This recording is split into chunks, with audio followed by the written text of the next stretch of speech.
Hi, everybody. I'm Wendy Murdoch, and this is Webinars with Wendy. I've been doing a series of webinars that started during the pandemic, and it seems like there's no stopping us.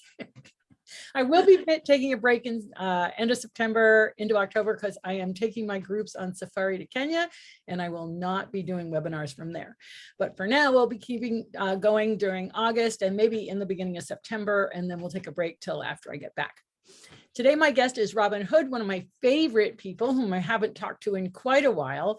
And I was doing a webinar on Friday, and I was talking about a Colorado clinic that I'd done, and I had forgotten that I used the BeeLine with these horses when I was doing Surefoot. The BeeLine is a super cool tool, and I'm going to let Robyn talk to you about it because she'll do a much better job than I will, but it's really fun and really interesting and great to combine with Surefoot. So welcome, Robyn. Thank you so much for joining me today.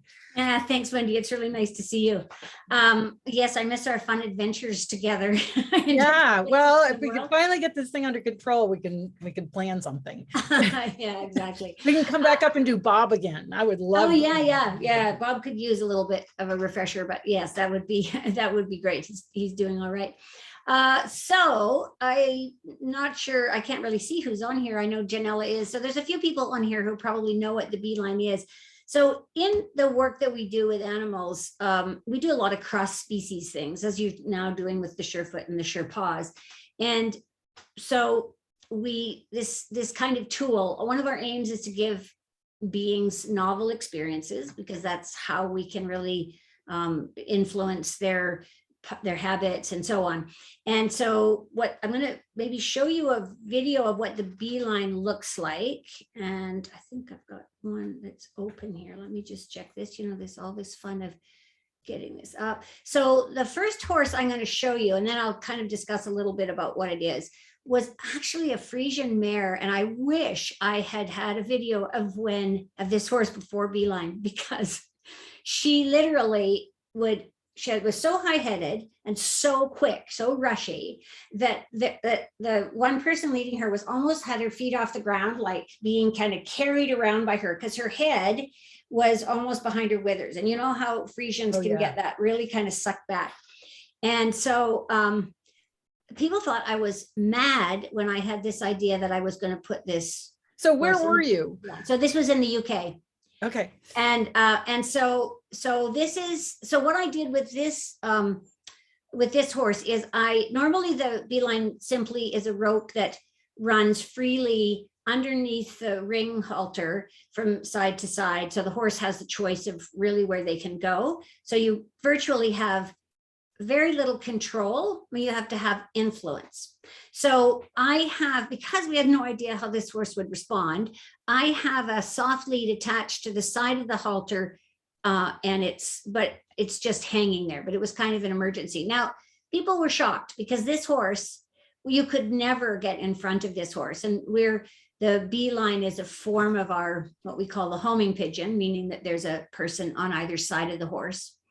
And you can see that the line attached to her halter, the blue line, is not tight at all. And so we can kind of use our wands to direct her and give her information. Now you're going to see that she's falling a little bit left. So the head coming up like that for a moment, that was higher, more like that she was like all the time and so forward. And so we use some elements like the labyrinth and so on to have her turn. And then we use these cones so that she could kind of weave through the cones, and just guiding her with the ends of our wands, our dressage whips. And then we're going to make a corner and turn and come back around that. And when she comes closer to the camera, can you pause it there for a moment? Yeah. It's great that somebody got this video. I know, but if we'd only had her before, like nobody thought it was possible, but I figured, what's the worst that can happen? It's an enclosed area. So that you can't see it so well. You'll see, maybe she'll get a little bit closer. Yep. And I do then take the line off.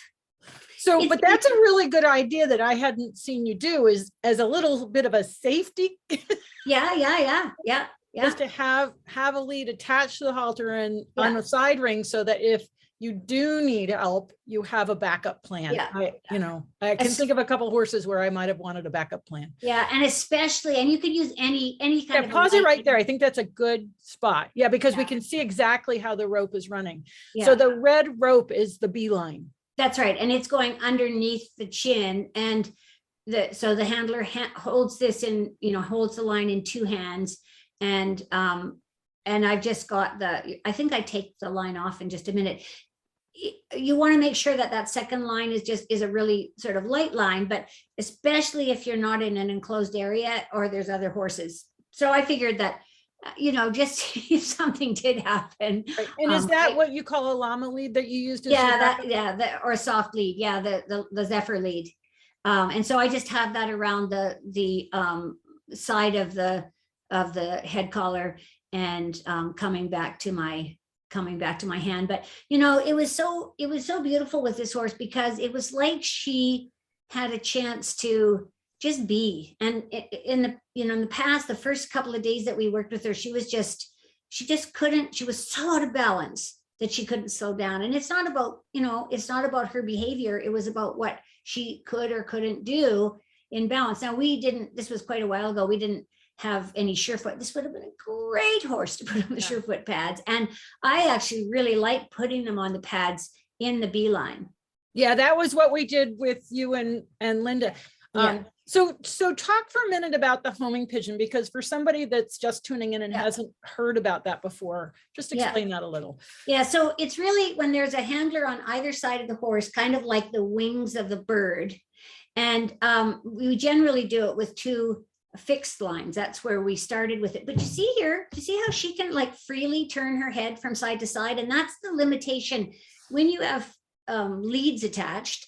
It's, even if you're light with them, it's really difficult to give the horse very much, really very much freedom, because there's weight to it and so on and so forth. This is just like a fairly light cotton rope that's running through, so there's no weight to it at all.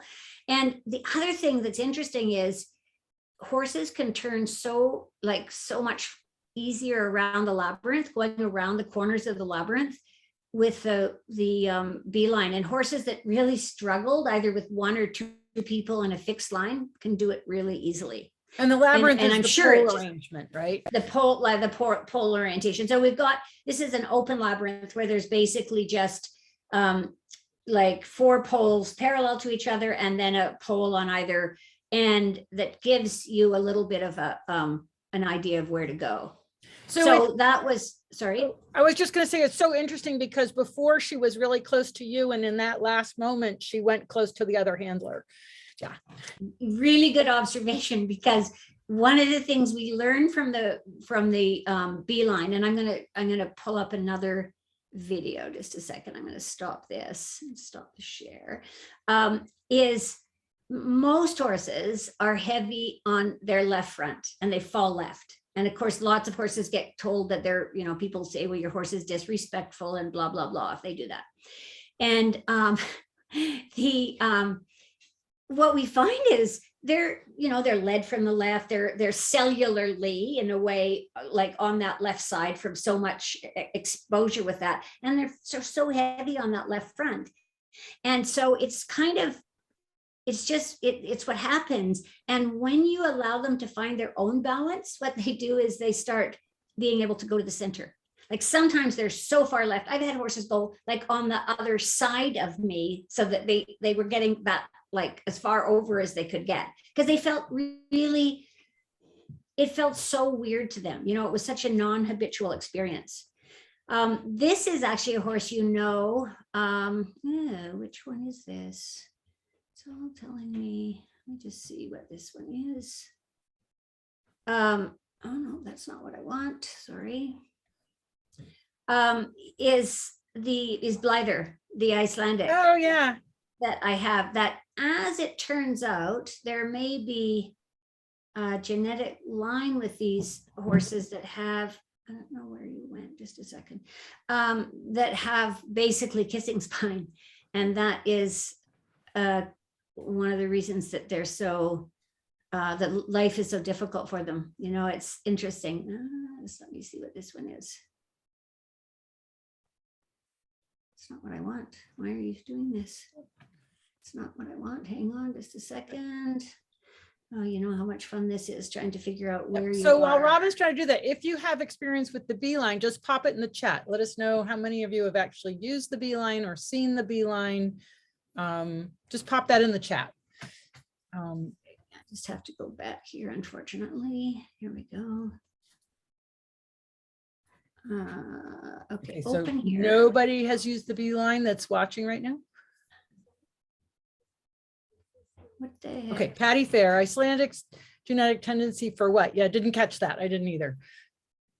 Just a second. What is going on here? Oh, here we go. Just a second. Now I'm going to see if I can get this back up. I may have some footage of BeeLine with Surefoot. I have to see. The biggest problem is that when you're on the end of the line, you are not videoing. That's the truth. That is definitely the truth. I don't know why I'm having a lot of trouble here finding this one video, and I think it's because I have too many open and I can't tell what's what. Dealers use BeeLine at clinics, find it very hard to do with non-TTouch people. Yeah. It's a really good experience for them because people are so used to being able to pull their horse. Yeah, they are. Know it.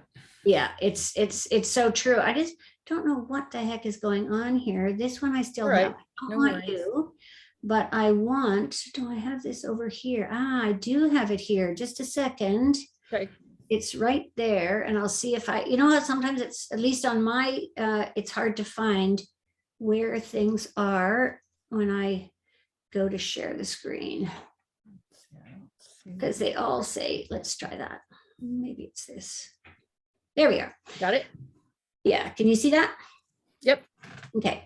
So this is a horse that came. He'd been nervous he was a stallion actually, and then he was gelded, and he'd had an experience in a she'd started him in a round pen, and she put the saddle on, and that seemed sort of okay. And then the stirrups hung down, and he like ran for 30 minutes. And after that, he was just freaked out. And he had a lot of interesting things done to him to help him overcome this that didn't really work. As it turns out, and I'm going to have him x-rayed, it may be that this horse has a lesion in C6 or C7. I can't remember where they were, but they've found this line that they have this tendency of having it that's basically like kissing spine. So we this was his first day here, and even catching this horse to start with was interesting. And so with horses who are reluctant, it's also really good because you don't want to pull them, and as Wendy said, you can't really pull them. You can't control them. So you see how much left he's going, like really close to her. And I think, and part of it is he's really unsure about having a person on either side. And this is a horse that if he got, like if something startled him, he just took off. That was his response to everything was just run. And he has never done it here, but it was because I don't hold them, and we just, if you release, then he doesn't do anything. You'll see another video of a horse that was like that. So he's a little bit stuck. So instead of pulling him, I'm just going to give him a moment, because I think he's really kind of trying to process things, and he's not really sure what he's supposed to do. And there's also, and when you first walked off, it looked like he was just following you. Yeah, I saw you move, and so he moved when the video first started. But here it does, like he's not sure what to do. No, he's not sure, and he's so nervous of the poles, like super nervous. And you're going to see that's a labyrinth that he literally couldn't be in between them. So we went around them. I mean, that's the idea, is that it's not to make him do stuff, but we wanted him to have this sense of freedom. And you see how she's bringing her hand forward to make the turn so that she has to get forward on the outside of the horse. So we kind of walked a little bit between poles.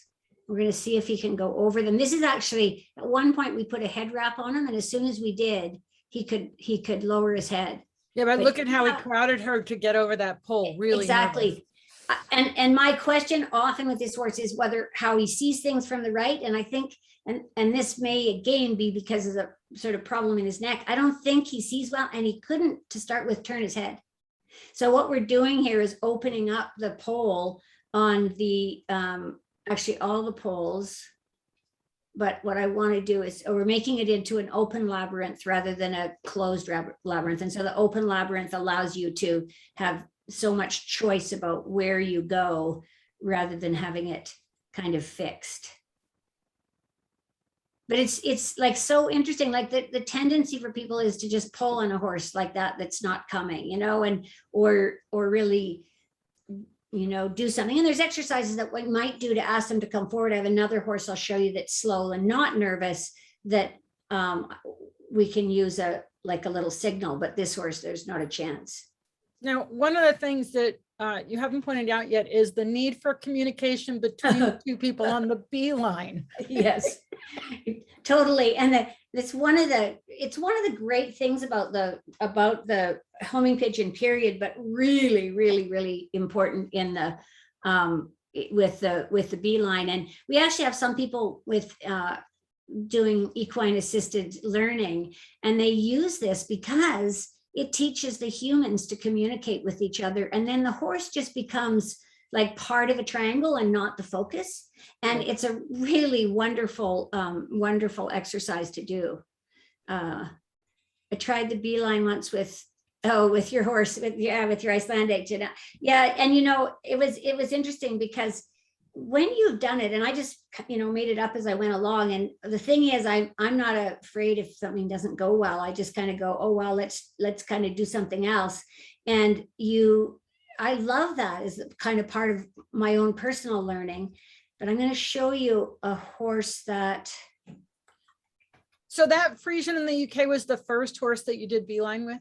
I think it was the first horse. I might have done a horse in Australia, but I think it was actually, you know what it was? It was the first really forward going horse I'd done it with, because I had used this. I remember I was teaching an advanced training in Germany. So I was showing them the BeeLine, and we were at a riding stable, and there was a horse, one of the school horses there, who was really standoffish, like, and considered to be kind of lazy and slow. And so we did, I said, well, let's walk him down to the arena in the BeeLine. And he was at first really kind of reticent to go forward and kind of looking from side to side. And then he really started to connect with us, which was super interesting because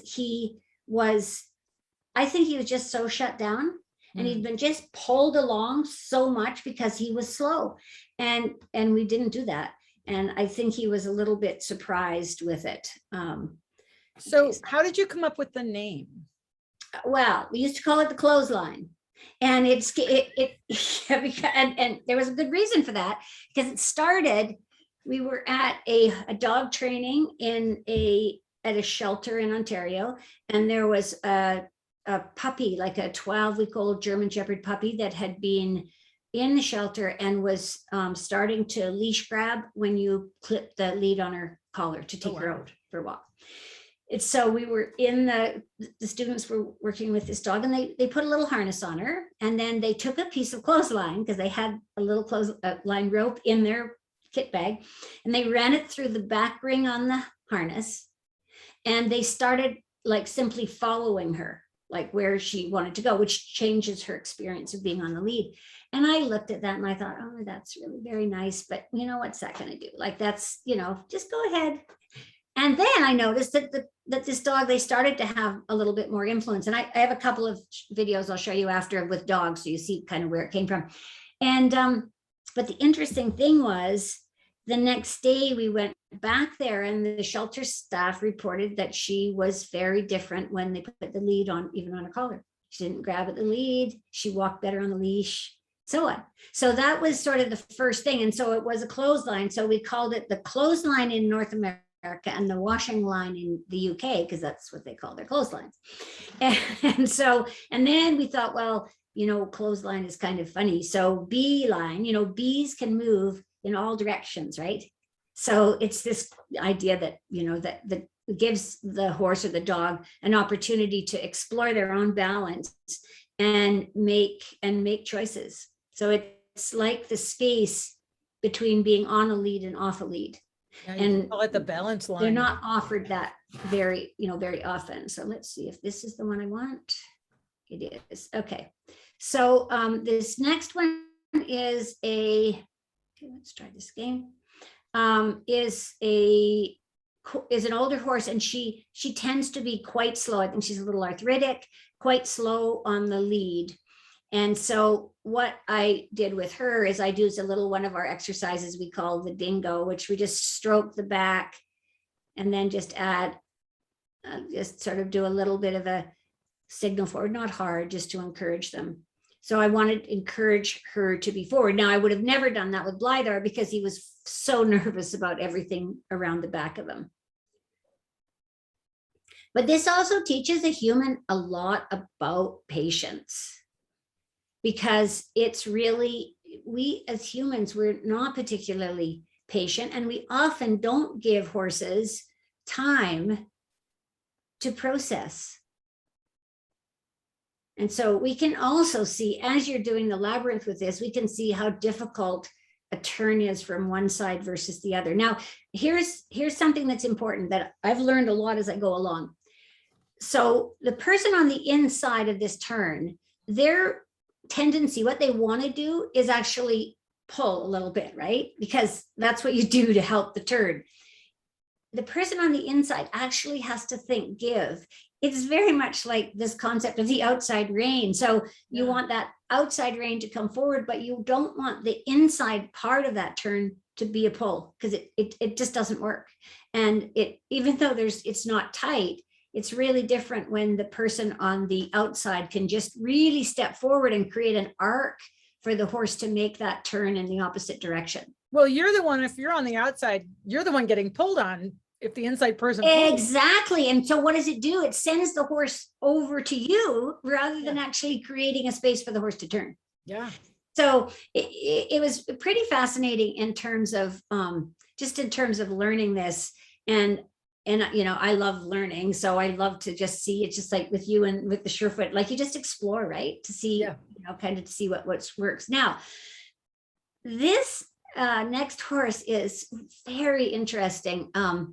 He is a horse. It's a Frisian Lipizzaner that has lived with Lindy Decker. Had lived for a long time with her. And he was, okay, I've lost you again.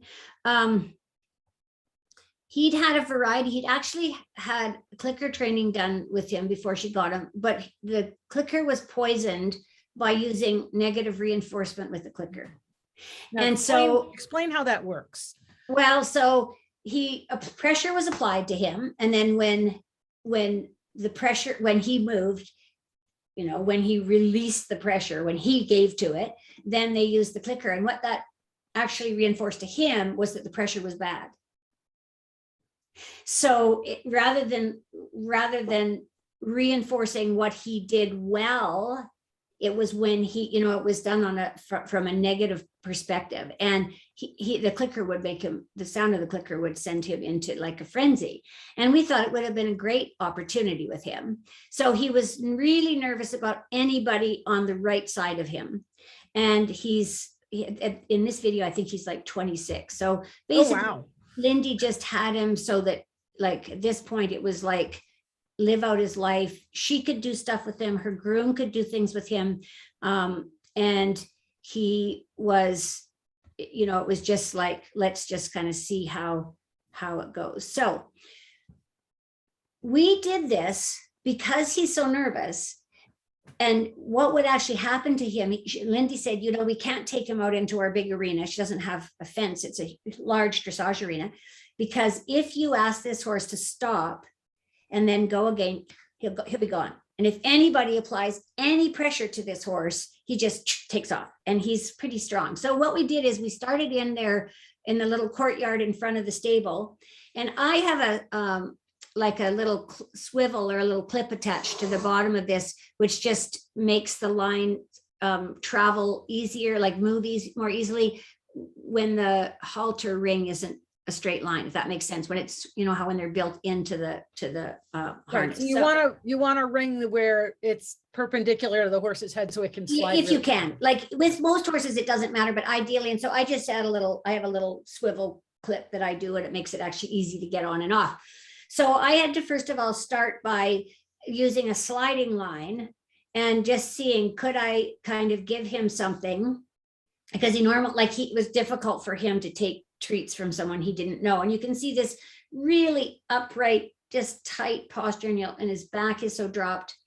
And so I kind of just started moving him here, and it's a small area. Now Lindy's gone to the other side, who he knows. And I did not use a wand with this horse because anything in your hand would panic him. And you can see that how much he's kind of moving away from me. And you can see his posture, very high-headed, drop back. Yeah, totally. Yeah, wow. And this is a pretty small area, and it needed to be contained. And if he needed to, we could have always let him go into his stall. And I do lots of sort of stepping away from him and so on. And then this was a really big deal for him to be able to take a treat when there was a person on either side.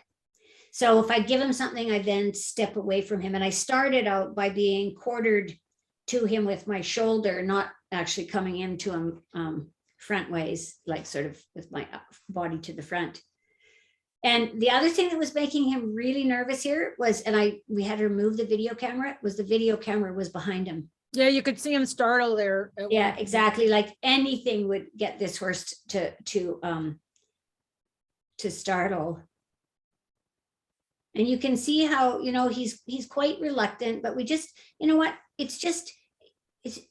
I said, let's take him out to the arena. And Lindy's like, I think that's a really bad idea. Well, and just tell people who Lindy is, because so Lindy Decker is one of our instructors in South Africa. And so she's very familiar with doing this, but as it can happen with all of our horses, we know what their potential is. And for even if they've had sort of bad experiences, and she's never had anybody to work with before that wouldn't pull. And here's the thing, if he'd really panicked, we had this rope running through so that we could have just slid it off him. And then, so what he would do, run back to the barn. You know, it's not really a big deal, but you can just see even wow, hand gets lifted to point somewhere, and he's like, ugh. And you're going to see when we get to the labyrinth that there's a moment that I ask him to stop, and he does that kind of startle, and had I pulled on him, he would have been gone. But you see how he kind of pulls himself along with that head up and bobbing back. So at this point I say, oh, let's just stop for a moment. And of course, Lindy's thinking, yeah, this is a really bad idea. And you see that? So I give. yeah, wow. And we can see that. So I just want to point out here, these are two really experienced people with BeeLine with a difficult horse, and not to be tried by someone who doesn't really know what they're doing. Yeah, especially with a difficult horse. Most horses are not this difficult, but I just wanted to show this because you know what we had to do to adapt it. So what happened is he needed to have us both on one side. Yeah, this is really fascinating to see how he basically puts Lindy to the outside of Lindy. Yeah. Yeah. And it doesn't matter. You know what I said to her? It doesn't matter. It's perfect. He feels safer when he doesn't have both of us on one side. So we kind of go across here, and then I just hand her the other line, and I then just walked beside. But, you know, she was actually pretty happy at the end, because that was really the first time that he had been out in the arena with two people and not like lost it. So now it's, you know, he's nervous, obviously, but he is holding it together. Right.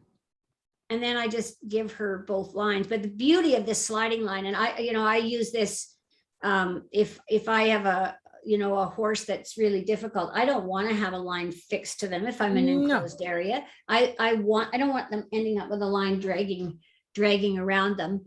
And it's really a safety factor, which is really good. Now the head shaking there, I'm just curious, were there flies at that point, or was that sort of a release where he started? There were definitely flies. There's commonly flies, and so there were flies. But I think part of it was nervousness about the whole situation. But here's the interesting thing: is after we did that exercise with him, and I also did just an exercise of walking without a line around from one side to the other and giving him a little treat, you know, getting him to turn his head back and so on. That night he laid down on his right side for the first time in like 10 years. Wow. Isn't that interesting? Yeah. And because they're very aware of, you know, where the manure patterns are on Right, on a gray horse, it's really easy. Never laid down on his right side. Wow. I know. So, I mean, imagine the stress that this horse was under. So how long is the BeeLine rope? It's usually one of our driving lines is about 21 feet, 6.5 meters. So, and as I say, I really like using cotton because how it is on your hands, but you can also, I would wear gloves if I was using nylon, and not because I'm trying to hold the horse, but because of stroking the line and so on. And if you need to let go, you let go. If you need to let go, you totally let go. Now there's a few variations. I'm going to just show you I put a very short PowerPoint that I took from the dog PowerPoint about where oops, see, I need to find, come on, I need the top of my screen to slideshow. That just it'll kind of go over what we were just talking about. So, basically, we discussed this before, the homing pigeon, BeeLine is part of the homing pigeon, and it's defined as any time there are two people, a person on either side with a horse or dog, whatever it happens to be. And the reason that I made it's kind of an umbrella, because people would say, you know, homing pigeon, and then they'd say BeeLine. So this is just the BeeLine under that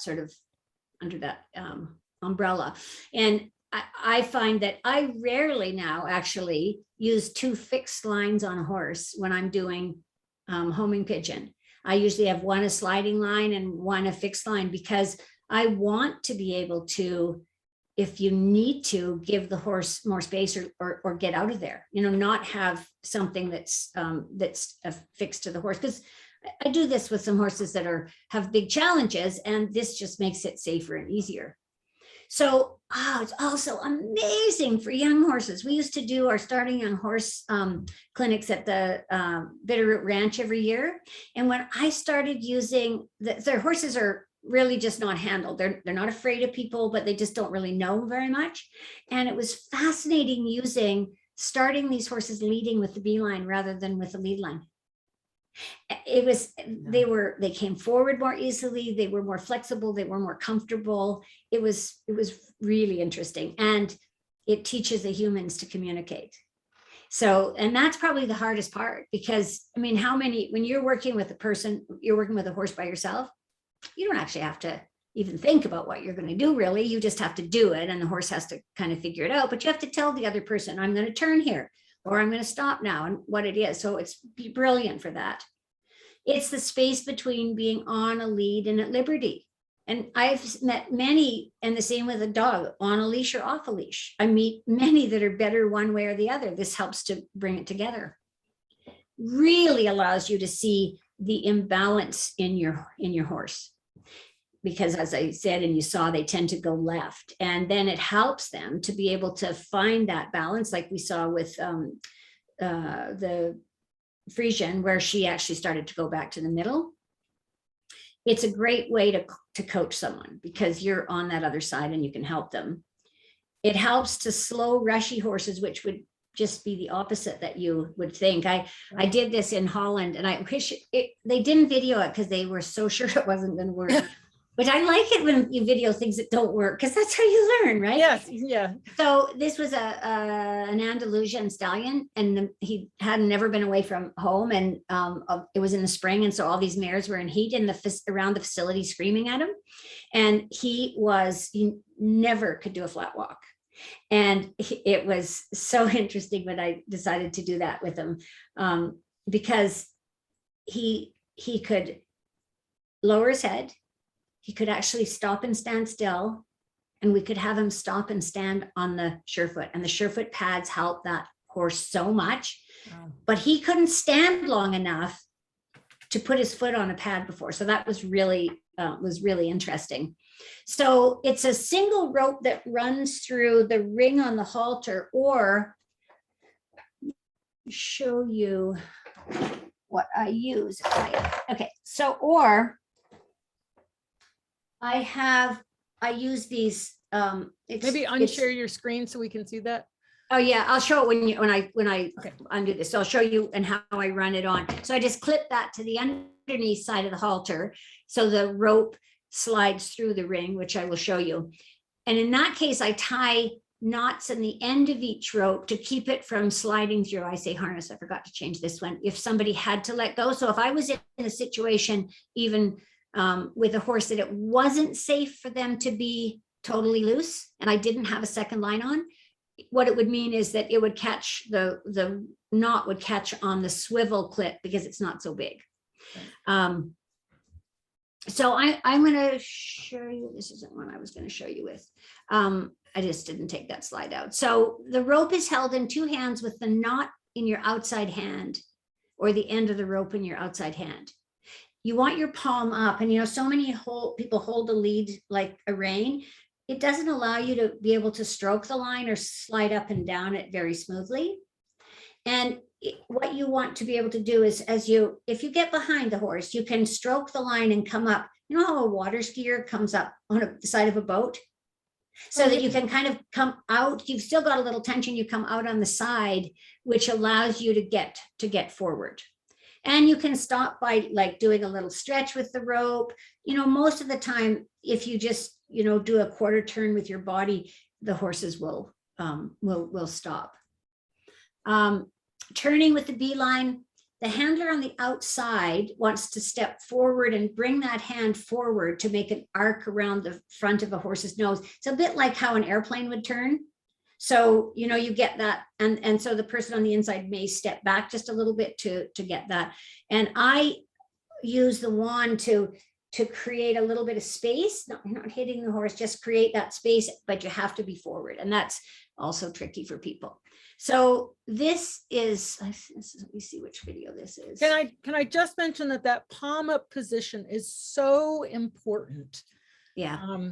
Because the minute the palm is down, you're in gross motor control in your elbow and shoulder, and it's how you wrench your shoulder, whereas palm up allows your elbow to come by your side and opens the shoulder and keeps you from getting. It's that, the adductors and the extensors. So that palm up allows you to give instead of the reflex of really taking. Right. So I'll just show you the beginning of this. This was really fun. So this was a 10-week-old puppy at Guide Dogs, and coming in on a collar and a leash. And you can see how to balance, and that dog is there. And then at one point she's on her hind legs. This is not good. Can you just move your pointer? Oh, sorry. Thanks. Yeah. And so then I introduced the BeeLine, and this man had no idea what we were doing. We had an hour with these puppy raisers. And so I put a little body wrap on, and then I put a very light rope with a swivel, and I just talked to him. And I said, just kind of let her move. Now, you see, she's walking along nicely. She's able to be in her own balance on 4 feet instead of being on 2 feet. And yes, she's moving around side to side. That's what puppies do to start with. And if you allow them that feeling, the first thing is, I want a puppy to feel comfortable on a lead, period. And then you can start into the aspect of training. One of the BeeLine is we can't see where it's running. So is it running through the top of the harness? Yeah, it comes through the top of the harness, and it has a swivel. It has a swivel on it. And she needs water. So that's the other thing is with dogs and really with horses, we found the importance of having water available to them when you're working with them. And I think especially with horses, we never think about that. So anyway, that's, oh, you can see there. Oh yeah, here we can see it really clearly. Yeah. Runs through the top. And you can still see the guy trying to pull. Yeah, it's when this little dog, she's pulling to get to the water, which is really interesting. But you see, it's our reflex as well to not to pull rather than to give. Right. So anyway, it was, she was a great puppy to work with. And this will show you a little bit more clearly, I think. And it's, yeah, and the whole thing here is, like you say, it's our reflex to pull. And so Totally. we don't even know most people don't know they're even doing it. No. So this is kind of showing how we can bring the dog into a stop. And then I'm going to step forward. This dog was kind of shy of people that she didn't know. And so I'm now kind of stepping around the front. And then we can just stroke the lead and then slowly release it. Because I want any animal to be able to stand in their own balance, not because they're being held there. So A little harder for me to make that turn, sorry. Do you find it harder or easier to be in the right position with a dog compared to a horse? It depends on the dog. It's the thing is when you have a really, really forward going dog, even though, see, here's the other thing about this exercise is it can totally seem like chaotic and not working and work. And that's the part I love about it is it can be like complete chaos and really be helpful. And so then I'm just going to show you this next little one. This shows you how you can identify in observation kind of unevenness and so on. So this is also in South Africa. And if you watch this dog, so here we're at the corner, and I think I didn't use a swivel at this time. It was before swivel days.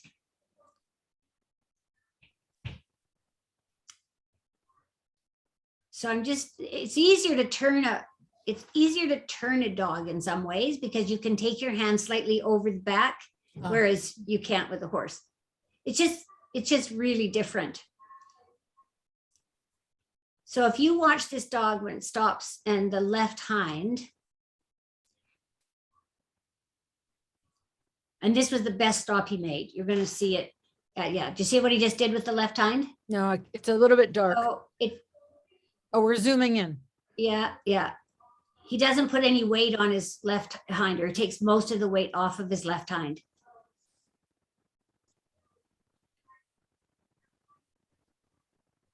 And I had a vet in Australia that works with greyhounds and works with basically biomechanic movement.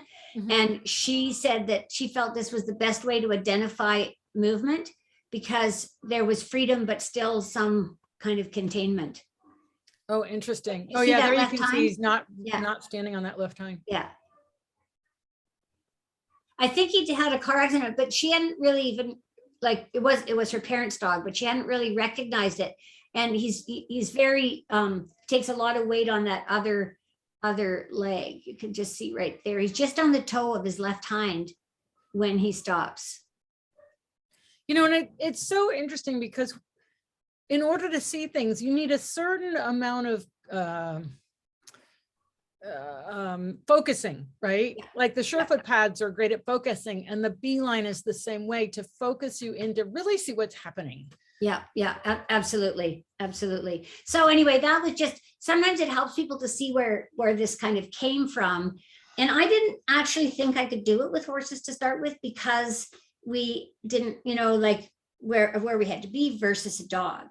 And it was great because it was just like, well, let's just see what happens and see if it can work. So it's really does it matter what side the lead person is on? That's a really good question. Does it matter what side the lead person? I'll tell you what is interesting is if it's not working, like sometimes there'll be horses will really fall to one side no matter what side the person is on, and same with dogs. And other times, as soon as you switch sides, particularly with dogs, if they're really used to having their person on one side, it's easier for them to start like that. And so that's one of the things that you can change if something's not working. So I did find a little video of BeeLine with Surefoot if you want me to show. Oh yeah, please. Okay. Let me just. Is this from Australia? No, this is from a workshop I did in Colorado. It might just be standing still, but there you can see the BeeLine, and basically you guide the horses toward pads in a very loose way. You'll notice that we got the pads scattered all over. Yeah. And then when the horse comes to a stop, we place pads under their feet. Oh, cool. Oh, that's a great idea. Yeah. That's great. Oh, there it is. It's playing. It's playing. Yeah. Oh, is it Yeah. not playing? It's playing. It's playing. Okay. Yeah, that's good. So here you can see she's come to a stop, and we put pads underneath her. I'm trying to remember. My biggest problem is this was in 2019. And so now I don't remember what the story was. Yeah, I know that feeling. But here you can see the Yeah. ring is perpendicular. So we have a line that's right there. And clearly she came to a stop here. That's another horse. Oh, here's another little video. Yeah. That's really good. And so it's just like a lot of these horses, I think I put a beeline on this horse because basically the horse couldn't stop. Ah, yeah. Right? When you get the horses that really need to keep moving, in many ways, this can be a great way. And you can see she's standing really heavy on that left shoulder. That's the first thing I noticed is how heavy. So this would be a horse that would so fall left with the beeline. But here's what's really nice is she wants to look and she can so easily turn her head and there's no restriction whatsoever. And that's a different horse. Okay. Yeah, it makes such a difference because that freedom of the head and neck. And the interesting thing is, there are times like with horses or dogs that you will get behind them. If you are behind them and say people are kind of stroking the line to get up there, so there is pull on the line, it's not pull to the side. So you're not actually like pulling them onto that leg that they may have a tendency to fall onto anyway. And so that is just kind of interesting with that. So I have a rope here and a swivel. So if you have a swivel and you don't have a ring that's perpendicular like you saw in yours, this is like a lot. They call this, I think, a lobster clip, something like that, or as opposed to a clamshell. You could use that too. So I slide the rope through, and this is also like a horse like Blyther to go and slide a rope through the underneath side. It's going to really startle him. So with this, you just clip that onto the halter. And because there's like a swivel here, it kind of moves where you want it to be. And with dogs, it's a game changer because if a dog spins and it's through the back ring, it's going to end up like a twirling dervish, which I have had that. So, for sure. So this is the other way up, but it can actually slide through. Now, the other thing that I have done, if I have a horse that I really want them to have that opportunity to move, but say I've got somebody who's really struggling because the horse is constantly falling over to them and they just end up so close to the horse, they don't know how to deal with it. Because it's about human positioning. What you can do with this is I will tie a knot in two places. So I would tie a knot so that I still give the horse freedom, but there's a slight block, if you will, so that then the line would say slide to here, and then it can slide back to the other knot, but they're not going to go right to the end of it, which is easier for the human. So I use this mostly as a human thing, so that, because otherwise what happens sometimes with people is, and then they get frustrated because the horse is constantly coming too close to them. I'm going to make it shorter. Well, and the nice thing about that is the horse is moving to the knot. The person's not pulling on the horse. Exactly. And so there is this kind of little movement that happens, and it still allows the person to maintain a sort of a more out to the side forward position rather than feeling like they're being super crowded by the horse. And it gives the horse a little bit of an idea, because here's the thing with dogs especially, but even, there's some horses that will do what they're told. Right. They've actually not really ever been given much choice. They're on some sort of a signal to do whatever. And when you have those horses or dogs, they don't know what to do when they're given freedom. Right. And so I've seen, especially some really working dogs, that they'll do anything you tell them to, but give them a choice and they just have no idea. And so it's just that we can also do some things that have that are chunking down that experience of freedom. Yeah, no, I really like that idea, the knots, especially if you're working with someone who's less experienced. And then you can adjust it. You can move the Exactly. knots out and create more space gradually as Yeah. everybody figures it out. Yeah, yeah, Yeah.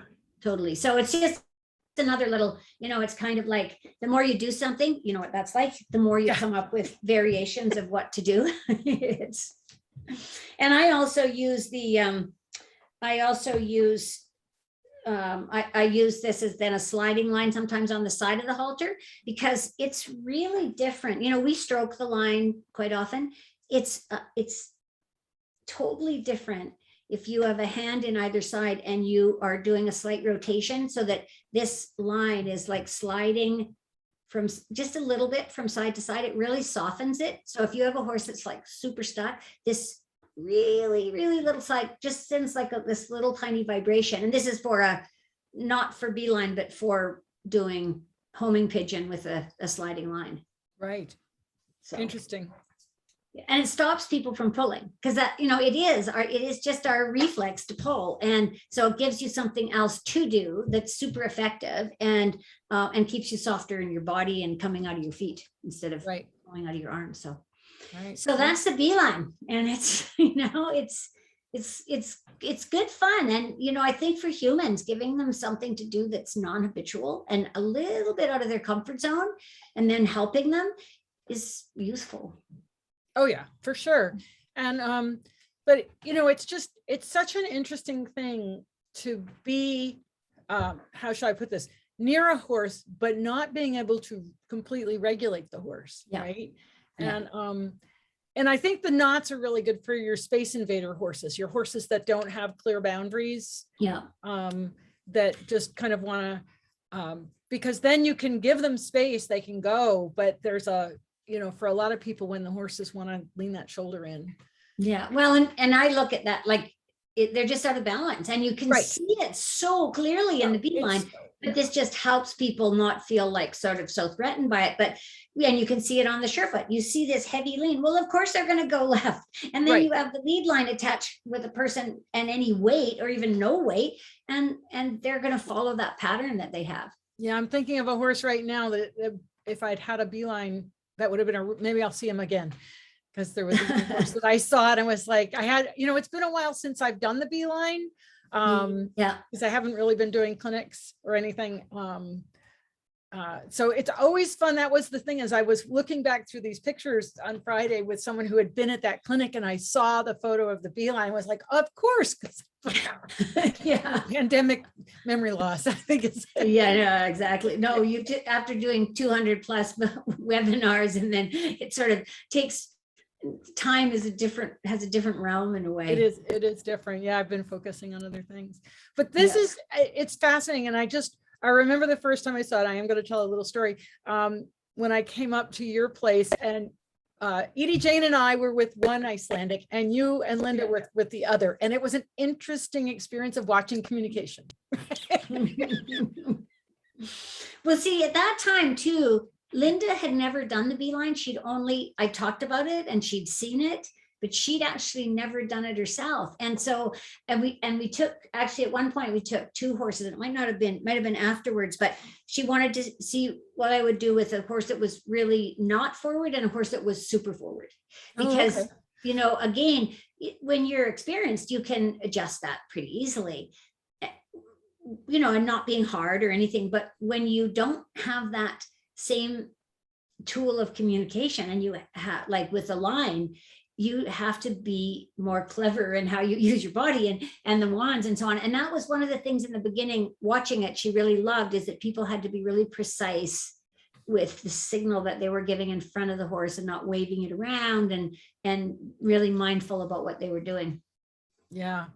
And it's such a great way to give the horse so much space. And I think that's, people forget how much space horses need. That's why I was like, the difference between the dogs. Yeah. Like you say, you can be over them, but there are some horses that need a ton of space, and it's very difficult to give them exactly how much space they need in a way that you can maneuver in an arena. Where the BeeLine is just a perfect tool. Yeah, love it. It's great. Yeah. All right. So anybody got any questions for Robyn? It looks like we're coming to the end of our hour. She's really good at that. Oh, we've got a question. So Janella says I could listen to Robyn Yeah. teach and tell stories forever. It's true. It's really fun. All right. Well, if there are any other questions, we'll wrap this up. Robyn, thank you so much for coming and talking about BeeLine. It was really fun to discover it and then pop an email to you and say, please come.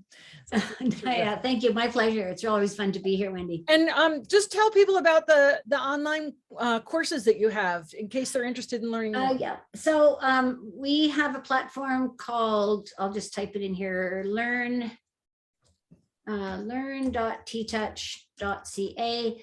Most of the courses that we have are for dogs, and we have various courses for dogs, and we have a couple for horses, and we're building more. It's actually a great impetus for me. I have Randy and I talked about we have to get more video. I really want to do some more videoing, and that's in terms of getting sort of more aspects of it up and online, because we're never going to go away from online now, because it gives us a way to be able to teach people so much at a distance, and it really allows more people to be involved. So thanks. Yeah, no, it's been, there's been a lot of good things that have come out of the pandemic. There's a lot of things that aren't so great, like Yeah, supply for chains sure. right now, but there's, sometimes we have to be constrained in order to find a new way to move, which is such a classic Feldenkrais concept. Yeah, exactly. Exactly.